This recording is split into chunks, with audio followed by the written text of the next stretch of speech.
There was some good news on the job front today. While the unemployment rate is touching a new record level at more than 13%, we are also getting the first glimmer of signs of a recovery. After losing more than 3 million jobs in March and April, Canada's economy added 290,000 jobs in May. That means the economy has now replaced about 10% of the jobs lost to COVID-19. So, what will that mean for the government programs built to help people to weather the economic storm? Carla Qualtrough is the Minister of Employment, Workforce Development and Disability Inclusion. She joins me from Ottawa. Hello, Minister. Hi there. Now, there was some unexpected, relatively good news in today's labour force survey. Nearly 300,000 people who found jobs. I wonder, does that make you less inclined to extend the CERB, the Emergency Response Benefit? You know, it's a really important question, and I think the jobs numbers today should give us hope. I think that we weren't expecting jobs to be created. We were expecting less jobs to be lost, but it was a treat to learn that we had created jobs. But the reality is we still have the highest unemployment rate in the history of our country. It went up because while 290,000 jobs were created, 490,000 people entered the labor force. So we still went down in terms of people. And, you know, it makes me think that we're on the right track, that even when the CERB was available, people were taking jobs as jobs became available. But it makes me think that we still need to continue to support Canadians at this time through this crisis. I've heard you say that on a few occasions. I did speak to a single mother of two today who lost her job. Now, she didn't want her name used. We're not going to play a clip of her or anything like that. But I was speaking to her. She wrote to us because she was saying she is so anxious to know what is happening with CERB. So you keep saying, we're going to be there for you. You know, Canadians shouldn't worry, but that is exactly how she feels. So I wonder if you can be a bit more explicit for her and for people like her who are about to make their application for the fourth payment. They are worried the money is going to run out. So certainly as next week becomes the last 4-week period for many people, in early July, that means around 5.6, 5.7 million people will run out of their CERB entitlement. That's on my mind constantly. And we're in the process as we work through the next phase of the wage subsidy and what will come next for CERB. I can guarantee to Canadians that there will be support there for them. I don't know the exact form of that support, and hopefully within a week or so, we'll be able to lay out our plan, not just for the immediate kind of month or so, but really to give Canadians the confidence that you're speaking about, because it is very uncertain. You know, it feels so long ago, but it's been 12 weeks that people have been on the CERB, and I think they have a right to know what comes next. You say you can guarantee there's going to be some form of support.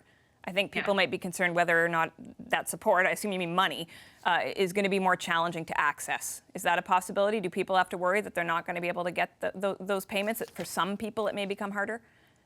I don't think people should think that. I think that we're looking at some of the criticisms of the program, which, you know, we put in place the program when we asked people to stop working and stay at home. And now we're asking people if they feel safe and if there's jobs available to go back to work. And so we're trying to make modifications or design a system that is a little more able to nimbly kind of allow people to work or take their jobs, and also recognizing that a lot of people aren't working because their jobs aren't there. They've got childcare responsibilities. They're ill. They're taking care of someone who's sick. There's a lot of different circumstances we're trying to accommodate in one benefit. Now, you talk about the various circumstances, and we're talking about the labor force survey. Another piece of information that was essentially reaffirmed in the figures today was that women are experiencing this a lot differently than past economic downturns. And in fact, the numbers today show that men are going back to their jobs more quickly than women are. Your government is one that has talked a lot about feminism, being feminist. What are you going to try to do to ensure that, for instance, those service sector jobs that so many women have that may not be there to come back to, what are you going to do to ensure that women also have jobs to go back to? Yeah, very important conversation. You know, only 29% of the new jobs that were created last month are being women are in those jobs. So that means that's not reflective of the demographic, and it's very concerning as we move forward. You know, this pandemic has been. I've heard people say, you know, women are on the front lines and women have been sidelined at the same time in this pandemic. You know, women are in the most difficult, unsafe jobs, taking care of our loved ones, and at the same time, we're the most precariously employed before, have lost their job and have been sidelined because of childcare responsibilities. So I know we're all very committed to ensure as we move forward that the unique situations and circumstances of women are indeed not only just considered, but actually really reflected unapologetically in the way we move forward.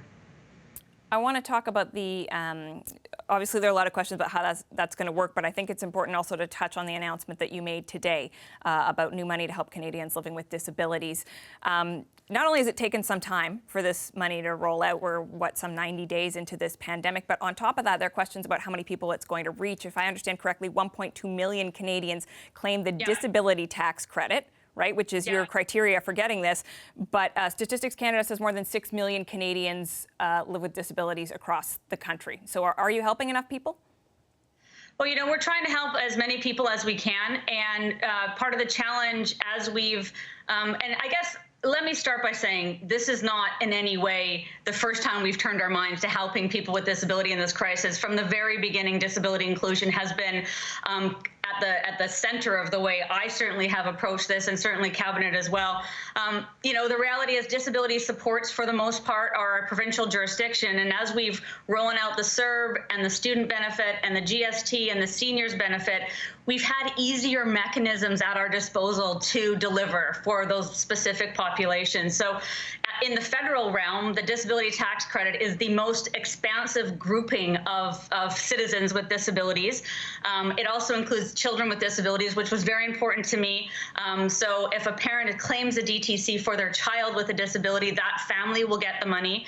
And that's about 192,000 children and 177,000 families. So that was really important to me that we were able to cover that population as well. You know, we're talking with the provinces. We wanted to make sure we complemented the provinces and what they were doing.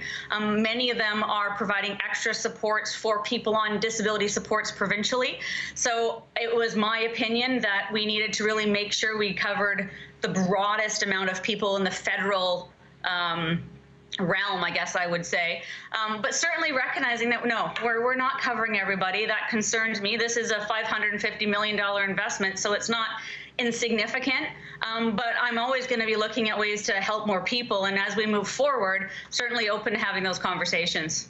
Okay, you talk about provincial jurisdiction, and before we let you go, I do want to touch on the other big announcement today, which was the Prime Minister saying that there is this $14 billion available for provinces and territories to reopen safely. We know that that includes money for sick leave.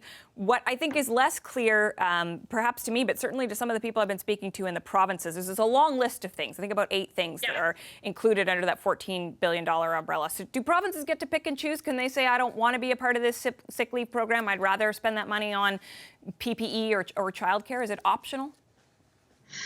Well, I think, you know, part of the approach taken by the Prime Minister last night with the premiers was, you know, putting $14 billion, which is, again, a lot of money on the table in areas that we think are priority areas for a healthy and safe recovery, economic recovery, was that, I mean, we're going to be able to build flexibility into different provincial allocations based on, you know, where their particular circumstances are economically, demographically, with the outbreaks, what have you.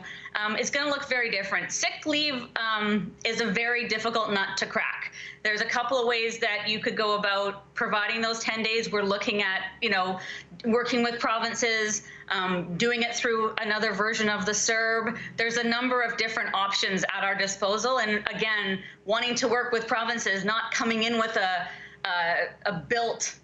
decided upon way forward is really, we want to tackle sick leave.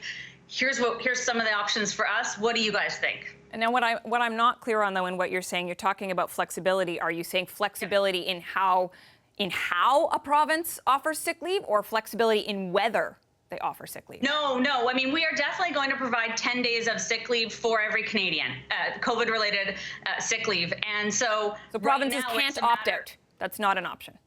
No. The only thing at play is the how, not the if or the what. In working with provinces and we have federal labor codes and provincial labor codes. We have the possibility of a direct payment from the federal government. It's really, with business communities are worrying about their capacity to pay for sick leave. It's really understanding that this is primarily a provincial jurisdiction, especially when you consider 90% of businesses are within provincial jurisdiction, that they have skin in this game on how it's delivered and the best way forward. We're going to do it. We want to partner with them to do it, and the best way we think is collaborating with them from the beginning. Understanding that we're going in with some ideas, and certainly people have, to your point, told us some options, but nothing is written in stone whatsoever. Doug Ford said today he would rather address the long-term care situation in his province than spend that money on sick leave. So you're saying to him that that's not the way it works? Well, I'm not saying that we're not also going to tackle long-term care. What I'm saying is we are going to tackle sick leave, and provincial opinions and priorities will play into, quite frankly, how it's tackled.